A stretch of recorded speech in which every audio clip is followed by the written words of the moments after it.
Hey, everybody. Welcome to the live stream. Keely, I'm not sure what Graston means. Some Graston, maybe that's Canadian for I'm getting some awesomeness, but I am super glad to be here. Welcome to the Digital Buddhist channel. Today I'm going to talk about something that is pretty important if you're building a business online. I personally have had a tremendous amount of success with some of the stuff that I'm going to talk about today, and it's content creation and what you can do and things that I've done and that I've found successful, as well as things I wished I would have known back, 7 or so years ago when I started to try to start to figure this stuff out. I wished I would have had somebody there that would have said, hey, here's your, this is what you can do. Here's the roadmap to being successful online and stuff. But before I dive in, absolutely, it's going to be WordPress. Sammy, hey, welcome to the stream. Let me say hey to a couple of people who have showed up early for the chat. Miss Keely Dunn, FH Umpires, is in the house. Hey, Keely. Like I said, not sure what Graston is. Maybe I'll have to Google it after the stream. I hope you're not writhing too much in pain. I hope you are getting it figured out and stuff, and sending some good healing energy north to you in Canada. Sammy, it's been a minute, my friend. Feel like I hadn't seen or talked to you in forever. And in reality, it's probably only been a couple of weeks, but in the live streaming world, friendships, that feels like an eternity. So, yes, we're going to talk about WordPress tonight. And obviously, I am all about making WordPress and WooCommerce simpler for non-developers and non-techies. For you who are new to the channel, I'll tell you a little bit about me. My name's David Blackman, a.k.a. the Digital Buddha. I run and own a couple of WordPress product development companies. We create themes and plugins for WordPress over at aspengrovestudios.com, as well as Divi.space. And we are the premier Divi company in the world. Divi, number one WordPress theme in the world is Divi. And we've been riding the Divi train since December of 2013. So we've been there for a minute. And we help people, kind of make that transition and stuff. So Sammy says he was taking a nap. Well, I'm glad you woke up just in time, Sammy, to come support me in the stream. So, some of the things that I kind of want to talk about and cover today are some of the things that you can do to be successful online. You know that I'm passionate about companies or individuals owning their own digital real estate. What do I mean by that? I simply mean you need to have a place where you can funnel all of your audience to, that you have control of and that you own. So whether that's a website, typically it's going to be a website to your, business in your, brick and mortar business and stuff if you're a local business and whatnot. You need to have a website and you need to own it. And I'm not talking about you need to have a website on Squarespace or Wix or Weebly, because you don't own those platforms.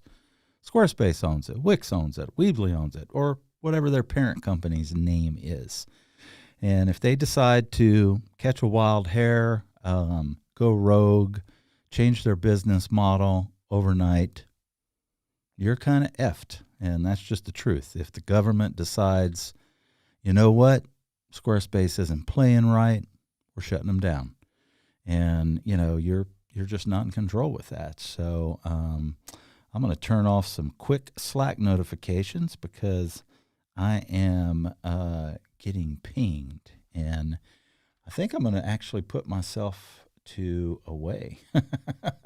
And that way I won't get notifications and stuff. Because, I suffer from, that syndrome where squirrel, you get distracted and stuff. So let's kind of dive into the topic today and stuff. And if you have questions, ask them in the comments. Absolutely. If you're new to the channel, or if you're not new and you're enjoying the content, hit the subscribe, like, share, and leave me some comments in the comment section.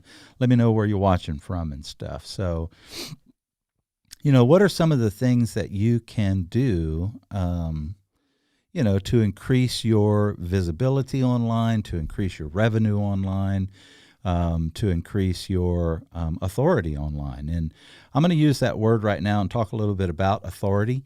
It matters. It's very, very important. If you're familiar with, website rankings in the world, you may be familiar with the Alexa ranking. Years ago, Alexa ranking was the thing. If your site, you go to Alexa's website, type in your URL, they would tell you where you ranked at in the world. They were the de facto, standard for where you sat compared to all the other billions of websites on the internet. Well, a lot's changed in the last decade, and there's a couple of tools out there that do it a whole lot better than Alexa, and one of them is Ahrefs, Ahrefs. Check them out, ahrefs.com. It is a fabulous tool that can help you grow not only your business, but help kind of let you look at your competitors and stuff and see how they're doing compared to you, and not only how they're doing, but it will also show you what they're doing. So if you can see what they're doing that's successful for them, and you could replicate that on your own site, it's huge for you and stuff. So so that's what we do, and that's what we use. And maybe if we have some time, I'll even do a little screen share on Ahrefs and stuff. SEMrush is another tool that is widely popular and used, that you can use to analyze your content on your website and stuff, which will let you know what's working really good, what you're ranking for, what your audience wants and stuff. And all of this stuff is important now. I didn't know this stuff in the very beginning, I did something by accident, not by accident. I was intentional, but I did not know the ramifications of what was to come because I took this one action. I am not the type of person who has to have everything perfect before I do something. I don't have to have all of my ducks in a row, and I think that's what makes me probably a really good entrepreneur, and I think that's probably what separates entrepreneurs from wannabe entrepreneurs, because I'm going to call them wannabe entrepreneurs because I see the majority of entrepreneurs don't fail because they don't have great ideas or products. They absolutely do have great ideas and products, and people would buy them tenfold. The problem is they can't go from here to here.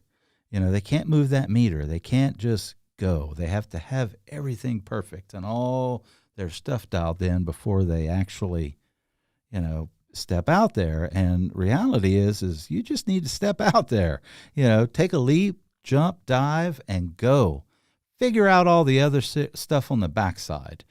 And that's kind of what I have always done. And I've just kind of continued plowing forward with that and stuff. And so in saying that, one thing that I did many years ago when I first started my online business, the business that I have now, Aspen Grove Studios and Divi Space, is that I started, as I would learn something, I would share my knowledge. I wanted to share it because I had started, a Facebook community and stuff with some other people, and this thing was growing. It was really growing. So, first of all, I'm going to digress just a little bit. I'm going to tell you kind of, the topics that I'm going to be touching on. One of them is going to be what I just kind of touched on, publish today, hit publish. Most important thing. Second thing I'm going to talk about and why it's important and how it kind of helped me on my journey is to be real, be authentic, and don't be afraid to be vulnerable online. Even with your mess ups, it's going to be huge because people are going to relate to you. Next is going to be building communities, which is what I started to talk about here real quickly and made me realize maybe I ought to tell you the three pillars of things that I'm going to kind of cover and discuss and take you down this journey or this trail of how it's really been beneficial for my company and stuff. And so, one of them is building communities, and many years ago, we started the first Facebook group for Divi in, I think it was in June of 2014. Divi had just come out a few months earlier, that December of 2013. And, I was excited about this tool. I could see the power of it. I could see that this tool it took a guy like me who was not a developer and allowed me to do things online that I wanted to do. It allowed me to build websites for myself. It allowed me to, have the functionality to achieve things without being a developer. It was what is commonly referred to today as a page builder, and they're drag and drop. A lot of these proprietary platforms are the same way, the Squarespaces and the Wixes and all that. They're easy to use for a non-developer, and that's what makes them appealing. Well, I'm glad that I fell into the WordPress world and not into the Wix or Squarespace world, because in the WordPress world, I've owned my own, digital real estate, so to speak, since Jump Street, since day one. And what that's done for me is that it's allowed me to build up an authoritative website with Google and the search engines on, because of this strategy that I'm going to talk to you about and stuff. So as I was saying, as I would, learn something, I wanted to share it. So I started writing blog posts, many years ago when I first started the company and stuff. And it was mainly because of this Facebook group that I had started with a couple of other people, Miss Eileen Lonergan, S.J. James, Gino Quiros. There was quite a few of us that were there in the very beginning of this now 65,000 member Facebook group. And I think the communities that we started and were responsible for in starting and helping to grow exceeds 100,000 members and stuff. Well, those are pretty big communities and stuff at the time, and it may still be, I'm not sure, but for the longest time, that Facebook group was the largest WordPress Facebook group on Facebook. I don't know if it's that way anymore. I'm not as involved in it, because when they start growing to the size that they grow, you got to let the new people in. You got to let other people come in and shine and share their message and their story and all of that stuff. And that's really, really important. So that's kind of what we did. And plus you're building your business, you're growing, and that's what was happening and stuff. So building communities is very, very important. Leveraging your thoughts, ideas, and content and the content of others is huge. So when you're in that, space and you're communicating with like-minded people who are doing the same kind of things that you're aspiring to do, all want to be successful building online businesses and stuff. For us, it was, a WordPress company. So we were a bunch of WordPress development companies that were, helping each other grow each other's businesses in various parts of the world. And what ended up happening was our businesses ended up becoming global, and our user and customer base ended up not being local anymore, and it became worldwide, which is probably ultimately everybody's goal, I would think. So it's huge, so what did I do? I started publishing blog posts on these things that I was doing that I knew if it was valuable to me, learning these things, that it might be valuable to someone else. So in doing that, in retrospect, I had no clue whatsoever what that was going to do for me, what that did for me over time, and that I realized within the first year was that, all of a sudden my content that I was producing started to rank really high. So anytime somebody would search for a specific phrase in the niche that I was in, so Divi, for example, I would show up page 1, number 1. My content was there and stuff, and I was like, wow, that's pretty cool. and I started to understand how the search engines work and how their algorithms worked. And more importantly, what mattered to them. It wasn't, I've never run ads. I've never done any of that stuff to drive traffic. All of our traffic is organic today, and it's a lot of traffic. It's a very highly trafficked, authoritative WordPress websites. So that's huge. I just kept doing it. I just kept publishing content. I committed to like one piece of content per week. And over time, what happened is that, Google saw me as an authority. Now, what didn't do? Okay, here's what I didn't do. I didn't wait until I was an expert to start sharing my knowledge. I didn't wait until I had the most perfect designed website in the world. I'm telling you, it was crappy. It was text. It was text on a web page. And so it was, that's just how it was and stuff. And just hit publish. You'll figure out all of the stuff later on down the line. Hey, Josh, what's happening? I'm getting a couple of people on here now. I got 4 likes on the video already. That's pretty good. It's pretty good for my new YouTube channel. So I'm a new tuber.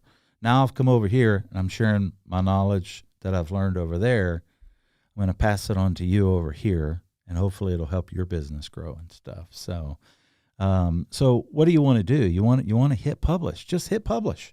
Make yourself, whatever your message is, whatever the message is that you need to share with the world, whether it's helpful content that's going to serve a purpose and help somebody else out, or whether it's your journey, whatever that is, I promise you there is an audience for you out there that's going to watch it and listen to it. And, if it is tutorial-based type kind of content where you are an expert and you are sharing your knowledge, or not an expert, but as you grow and you share it, the search engines will take notice, and they'll start to give you some credit as an expert and stuff. So some of the things that you're going to want to do is just kind of make some incremental changes. Produce more content. So if you're producing, one piece of content a week, whether it's YouTube, your blog, your website, social media content, whatever it is, start up in it when you can, as soon as you can. Don't let yourself get paralyzed. Just hit publish, y'all. That's what Josh says. Josh said, just hit publish. That is right. Just hit publish. Josh is an amazing content creator in himself. Uh-oh, I made that disappear. Josh, I don't know how I did that, but I heard whoosh, which means I dragged it and probably put it into a scene somewhere that it's not supposed to be. Keely, welcome back. I'm going to try not to have any knee replacements. I'm going to try to keep both of my knees. Of course, I'm curious. I'm going to ask, did you get that playing field hockey? Keely is an amazing field hockey umpire. Obviously, that's her channel name, so go check her out. I don't know squadoosh about field hockey, but I've been learning, and Keely knows her stuff. So I'll go watch and learn some things about field hockey. Who knows? I don't think I'll ever play it, but it looks fun. It looks fun. So anyways, you want to just make sure that you hit publish. I see so many people that just, kind of get bogged down in the weeds of they got to have everything perfect, or, they don't feel like what they're sharing is valuable, so they let fear kind of paralyze them. I can promise you that consistency and more content will produce better results than one high quality piece of content. So if you wait, get it perfect, and you only get one piece of content out a month, but you've put out one piece of content per week that might not be as polished as that one piece of content, I promise you the 4 pieces of mediocre content is going to be more valuable to you in the long run, because what it's going to do for you is this. It's going to get you producing content on a regular basis. If you do that more repetitively, you're going to get better. Those mediocre pieces are going to become not so mediocre pieces. They're going to become better pieces, to where they get to the point where you're producing high quality content every week as opposed to once a month and stuff. So here's an example. I've got a good friend of mine, Micah Daly, who is Josh Daly's brother, just started a YouTube channel, brand new. And I got to tell you, I'm a little bit jealous. He's kicking butt over there. I'm happy for him. Don't get me wrong. I am super happy for Micah. So he and his wife started this furniture flipping business where they like buy these old pieces of furniture, bring them home, fix them up, and they're sharing this on YouTube, furniture flipping, just like house flipping. And I forget how many, hey, Eric, I forget how many, views and watch hours he already has for a brand new YouTube channel. If Josh is still watching, drop it in the comments, Josh. Let me know. Because it's insane. Now, it's totally different type of content than I'm producing here. I'm producing a lot of tutorial-based, a lot of business knowledge and stuff, whereas his is kind of more of like a vlog, a journey, and they're doing stuff, so it's more entertainment type kind of stuff. And but he is just getting some insane views, watch time, and subscribers on basically a brand new YouTube channel. And I want to say that he's been producing content now shorter than I have, and I think he's crushing me. I forget how many watch hours he's got. He's probably got, I think he's got like thousands of watch hours already, and he's only had his channel for a month or so. If I can find it, I'll edit it. So I'm going to jump over here in the comments. Keely says, no, I have some weird exercise-induced hyper thing. That's right. I pronounced that right. But I definitely was told to stop playing and umpiring in her 20s. I'm going to take it you did not listen to medical advice. Hey, Eric, thanks for jumping in. Yeah. Hello, Buddha and friends. Eric is in Germany. What time is it over there, Eric? It's got to be late, man. It's got to be pushing midnight probably. Keely's editing her next set of 5 shorts as soon as she gets home. Keely is a beast. She is a content producing machine. Now, I will tell you that YouTube is different than Google. The more content you can put out, the better it's going to be for you. And I think everybody disagrees with me, but, because they say that, the content needs to breathe on YouTube and stuff. But, my brain's telling me that the algorithms of YouTube don't really care if it's breathing or not.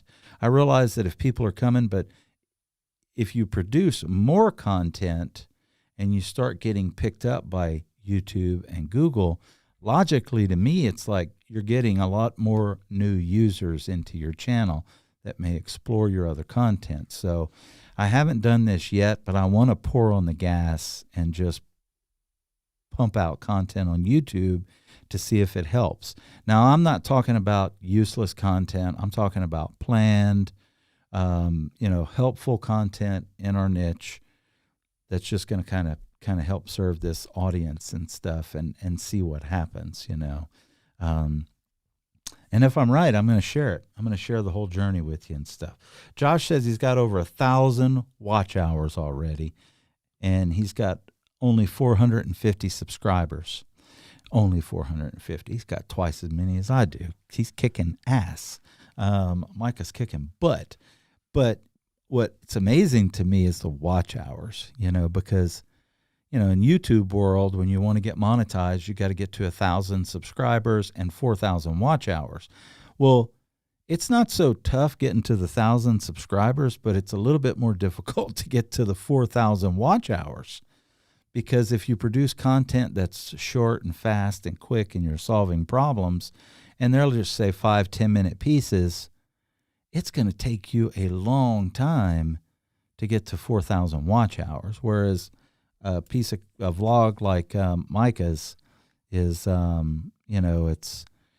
it's more of entertainment where people are going to watch it from start to finish because they want to see from when they bought the piece of furniture to taking it home, sanding it down, polishing it, rebuilding it, turning it into a masterpiece, and then going to find somebody to buy it, which you're going to get a lot of people that watch that, and more people are going to watch it for longer and stuff. So I think that entertainment type kind of content is much more valuable, and I'm trying to figure that out, how I can put some entertaining content here, so that I can up my watch hours. One of the reasons why I'm doing live streams and not just pre-recorded content, because I do need to get the watch hours up. Eric says it's 2023, which means I was close. It's almost midnight. Almost time for a ghost story, I bet. Josh, Eric says, tell Micah congrats, because he's doing really good. I'm proud of him. Of course, it doesn't surprise me. Micah and Josh are like two sick, creative brothers that, are just awesome with their stuff, with what they're doing and stuff. So one thing that Micah has done, and I want to use as an example, by making incremental changes to triple what you're doing, what you are publishing, one of the things that he's done is Micah is constantly adjusting his YouTube titles. He's constantly like changing them up, even like in the same video. He'll launch it, he'll get some views, and then he'll change the title, and then he'll get like an influx of views, and then he'll change the title again, and then he's constantly just kind of trying to dial in his titles, descriptions, and thumbnails until it's seen by YouTube, until YouTube picks it up. So that's where his subscribers and watch hours are coming from, is he's not just doing what I'm doing right now, which is setting a title, description, thumbnail, and going on to the next video. He's actually, dialing in that video even after it's aired, which is huge. That's great, because that means that YouTube's algorithms are picking things up quickly and stuff. You can make a change and they're picking them up fast. So I think that's a tip that you can try, is just adjust your titles, your descriptions, your thumbnails until it's seen by YouTube. And how do you know if it's been seen? Well, if your watch hours are going up and your subscriber count's all of a sudden going up, it means you did something right on that video and stuff. So Eric says that the 4,000 watch hours is easy, but the 1,000 subscribers are hard. That's his experience. It took him almost 2 years to get 974 subscribers. Well, there you go. Eric, I'm curious, what is the primary content on your channel? And more importantly, do you have a website that you're driving your audience to? Hopefully you do. Please tell me that you do. If not, you need to come back to the Digital Buddha's YouTube channel more often and listen to what I have to say, because I'm going to preach at you endlessly until you do have a website that you own, not one that you're renting. So, next thing, be real. Don't just, publish, engage others' content. Don't just publish, but engage other people's content as well. People engage people, not brands. Let people in on your brand. Share your life, your journey, which is what I'm doing here, which is what I've always done. I felt really strongly about my business and personal life intersecting and stuff, and that it would be beneficial, and it absolutely has. Consider growing your personal social accounts. I haven't really done it. Keely says that I haven't really done the personal social building. I have found that my most difficult thing to do. Yes, I've got a lot of Facebook friends, and I occasionally do Instagram, and I think I've got about 500 followers on there, but I'm not the best Instagrammer in the world. I'm actually pretty terrible at it, I would say. But you should consider building up your personal social accounts from a business standpoint as well. Don't be afraid to share and cross those audiences and stuff. Keely says she's got 1,800 watch hours and 420 subscribers, a ways to go. Well, shoot, that's freaking awesome.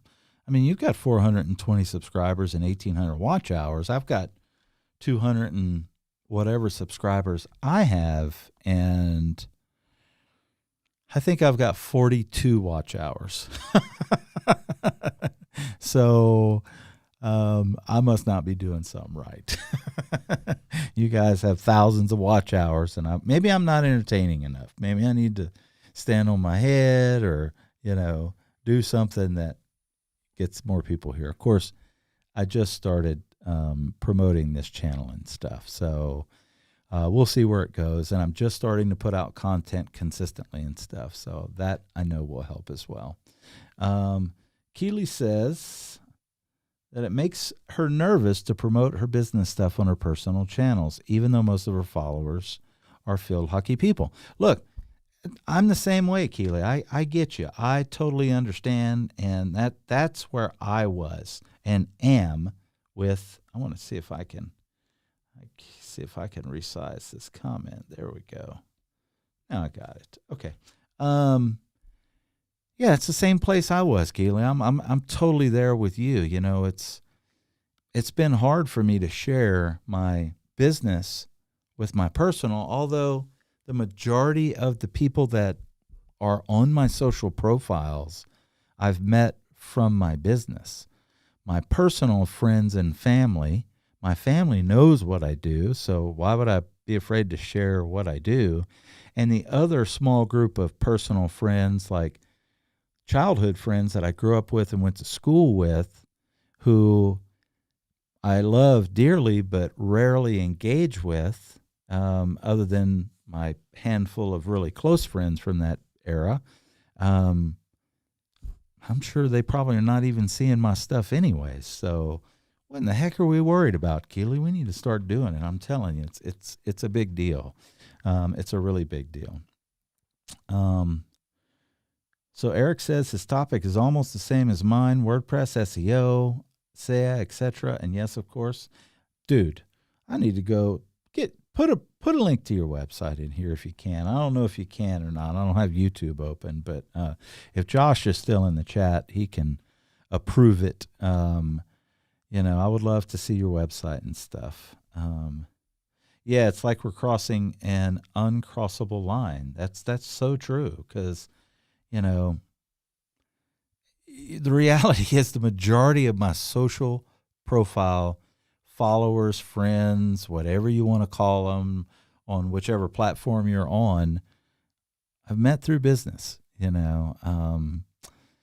so why am I so worried about, I think for me, I'm worried about spamming them, making them feel like they're being spammed. I don't want them, to feel like I'm selling them anything, because I really don't ever want to sell. That's one of the reasons why our businesses do well enough with our website content and organic traffic and stuff that I don't need to jump on my social profiles and try to pitch or sell you.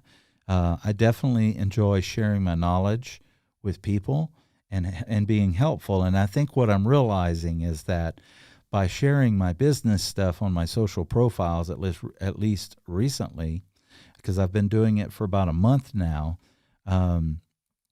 it has had people reach out to me that had questions that I've been able to help, which is ultimately what I like doing anyways, is helping people. So sharing my knowledge and stuff, so much so that I have had to start using a calendar, which I've never used a calendar in my life, but I've been so busy with, the projects that I have going on. So Corey Jenkins and I co-founded Aspen Grove Studios. We acquired Divi Space. We acquired another company. And then, this year I've co-founded Let's Get Live with Doc Rock and Diana Gladney. And, I am just like insanely busy. And then I have WP Gears as well, which is a podcast that I've done for the last 4 years, a daily podcast. And my everything before was just like, I never really had to schedule anything, and now my weeks are like just really honed in, and had to start using a calendar and stuff. Partly because people reach out and they want help and stuff, and I want to help them, and I don't want to feel like I don't have some time set aside where I can answer questions and stuff. Eric says his tip for YouTube content creator: it doesn't matter how many views or subs you have. If you have fun, create valuable content, then the guests will come with time. I agree. I totally agree. Absolutely. Eric, I agree. Just provide valuable content, be consistent, keep at it, be real, authentic, and that community will build. I've experienced it way too many times. Keely, you're going to have to expound on this. I don't know why I'm so hilarious. Is it because of my having to start using a calendar? It is kind of funny. I can't believe I went all these years without having to use one. So here's my tip. Master one platform at a time. Whether if YouTube is where you're putting content out, master that platform. When I say master that platform, I don't mean from a SEO perspective. You need to learn how to dial in your thumbnails, your descriptions, your titles.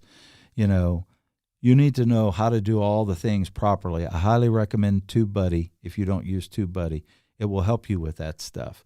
But mastering the YouTube platform also means that you're going to have to publish content on a consistent basis, so that you're going to find out what your audience wants to see, how you can be most helpful to them, and see what picks up traction and stuff, so that you're going to be able to learn it. If it's your website, post blog content, whatever your niche is. For us, it's WordPress, so we're constantly posting WordPress content.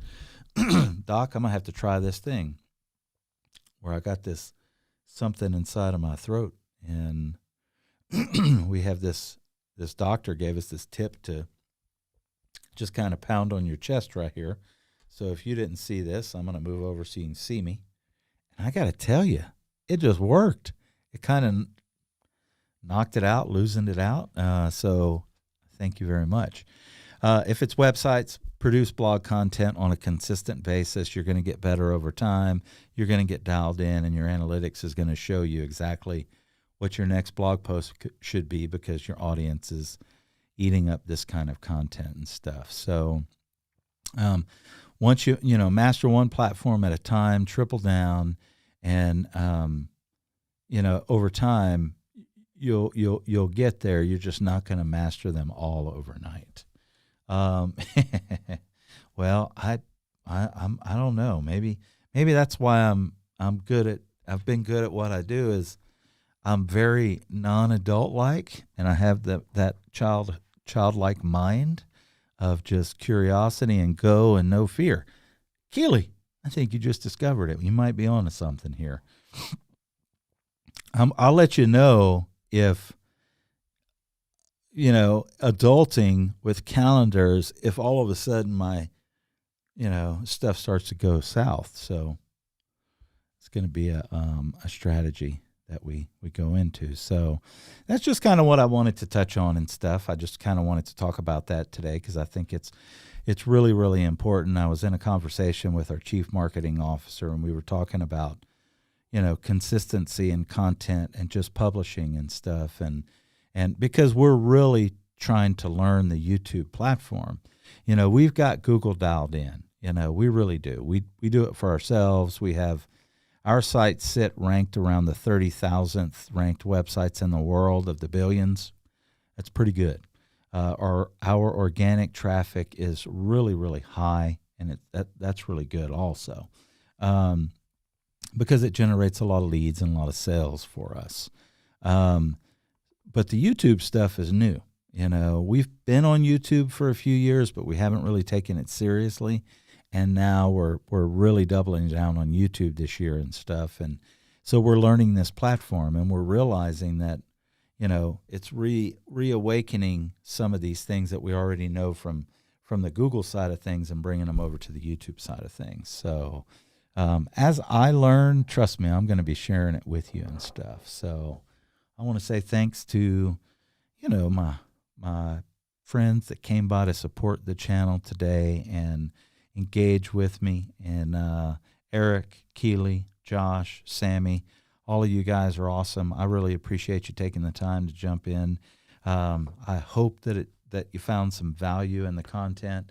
And Eric, I want to go check your site out, man. Fellow WordPresser, you're a brother from another mother. You're just on the other side of the planet, and that's okay, because us WordPressers gotta stick together. How would Lemuel do that? Would he do it like that? Is that W? The WordPress W. All right, everybody. That is it for today. I'm heading out, and you know how I roll. I like to head out the way I came in, with a little bit of music, and that's the wrong music. I still do not have the Rodecaster Pro thing down. Y'all can laugh at me in the comments. That's okay. Hey, if you're watching this on the replay, hit #replay. Let me know if you found anything valuable in here or have any questions. I'll be glad to answer them. So, now that's music. That is, WordPress definitely has a big family, my friend. Absolutely. There's a sparkle in your eyes. Have a great day, everybody. Peace out. Of your skin. Just the